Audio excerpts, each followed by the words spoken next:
نہ جانے کتنی لڑکیوں کی تصویریں تھیں جو دیکھنے کے قابل تک نہ تھیں، کتنے میسیجز، کتنے ای میلز ان لڑکیوں کی جانب سے منیر کو موصول ہوئے تھے۔ عمار کا ہاتھ کانپ اٹھا، اس نے کانپتے ہاتھوں سے اسکرین اسکرول کی کہ سعدیہ کی تصویریں اس کی نظروں کے سامنے آئیں۔ وہ تصاویر گھر میں ہوئے مختلف فنکشنز میں لی گئی تھیں، جس میں سعدیہ اپنی دوستوں کے ہمراہ کھڑی تھی تو کہیں اکیلے۔ عمار کو ایک لمحے لگا یہ جاننے میں کہ سعدیہ کی فوٹو منیر کے فوٹو شاپ کی تھی۔ اس کی بھوری آنکھیں لہو رنگ ہوئیں، جبڑے اس قدر سختی سے اس نے بھینچے کہ اس کے ماتھے کی رگ پھول اٹھی۔ بھائی، منیر جو ابھی کمرے میں آیا تھا، عمار کو لیپ ٹاپ کے ساتھ بیٹھا دیکھ خوف سے سفید پڑتا اسے پکار گیا۔ عمار نے لیپ ٹاپ زوردار آواز کے ساتھ زمین پر پٹخا۔ تمہاری ہمت کیسے ہوئی غلیظ انسان میری بیوی کو اس گند میں شامل کرنے کی؟ میں تمہیں جان سے مار دوں گا۔ وہ اس قدر زوردار دھاڑا تھا کہ در و دیوار لرز اٹھے تھے۔ منیر کو مارتا وہ لاؤنج تک لے آیا تھا۔ سب اپنے اپنے کمروں سے باہر نکل آئے تھے۔ سعدیہ بھی لاؤنج میں آتے ایک طرف کھڑے ہو کر یہ منظر دیکھ رہی تھی جو اس کی روح کو تسکین بخش رہا تھا۔ کیا کر رہے ہو عمار؟ بھائی ہے تمہارا، مر جائے گا۔ رینا بیگم نے عمار کو دور کرنے کی کوشش کی۔ بھائی نہیں ہے، درندہ ہے یہ، اور ایسے درندے مر ہی جائیں تو اچھا ہوتا ہے۔ عمار نفرت آمیز لہجے میں غرایا۔ آپ جانتی ہیں کیا کر دیا ہے اس نے؟ نہ جانے کتنی لڑکیوں کو پیار کی جھانسی میں پھنساتے ان کی تصویریں لی ہیں اور پھر انہیں بلیک میل کیا ہے۔ اس شخص نے میری بیوی کو جعلی تصویریں بنائیں۔ اسے سب گھر والوں کے سامنے بد کردار کا طعنہ سننے کو ملا۔ میرا اور اس کا رشتہ طلاق کے دوراہے پر آن کھڑا ہوا۔ صرف اس کی وجہ سے میں نے اپنی بیوی کو تکلیف دی۔ عمار نے دھاڑتے ہوئے تمام سچائی سے پردہ اٹھایا۔ سعدیہ نے فتح یابی سے مسکراتے ہوئے زمین پر گرے منیر کو دیکھا جو خون سے تقریباً لت پت ہو گیا تھا۔ بابا بلائیں پولیس کو، اور اگر آپ میں سے کسی کو مجھ پر یقین نہیں ہے تو اندر کمرے میں موجود ہے اس کا لیپ ٹاپ، جائیں جا کر دیکھ لیں۔ وہ عمر صاحب کو کہتے رینا بیگم کی جانب متوجہ ہوا۔ معاف کر دیں بھائی، منیر نے درد سے کراہتے ہوئے معافی مانگی۔ نہیں، اپنی بیوی کی عزت پر آئی بات کو میں ہرگز نہیں بھول سکتا۔ تم معافی کے قابل نہیں ہو۔ منیر پر پاؤں کی ٹھوکر مارتے وہ سرد لہجے میں کہتے سعدیہ کی جانب متوجہ ہوا۔ آنکھوں میں یکدم پشیمانی تیرنے لگی۔ وہ نادم سا اس کے سامنے آتے اپنے ہاتھ جوڑ گیا۔ تم نے کہا تھا میری معافی تمہیں واپس لوٹا دے گی مجھے۔ میرے لیے تمہاری سوئی محبت جاگ اٹھے گی۔ میں نادم ہوں، ہم سب نادم ہیں۔ کیا تم مجھے معاف کر دو گی؟ وہ ہاتھ جوڑے اس سے نم آواز میں معافی مانگ رہا تھا جو مسکراتے ہوئے اس کی جانب دیکھا۔ اگر میرے ساتھ ایک ننھی سی جان نہ جڑی ہوتی تو میں آپ کو معاف کرنے سے قبل 100 بار سوچتی، لیکن یہاں بھی ایک عورت ماں بن کر ہار گئی۔ اپنے بچے کو بنا باپ کے سائے کے پالنا مجھ اکیلی جان کے لیے دشوار ثابت ہوگا۔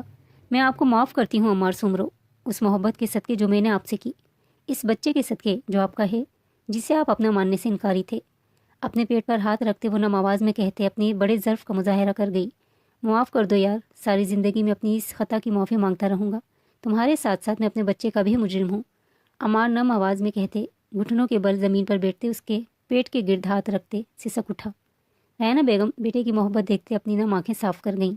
مصفرہ بیگم بیٹی کی بے گناہی سے واقف تھیں۔ انہوں نے خاموش رہتے وقت کو جواب دینے دیا۔ وہی نہیں، احمد صاحب اور عمر صاحب کو بھی سعدیہ پر بھروسہ تھا۔ وہ محض خاموش تھے، سچ کے سامنے آنے کا انتظار کر رہے تھے، کیونکہ سچ جلد یا بدیر سب کے سامنے آ ہی جاتا ہے۔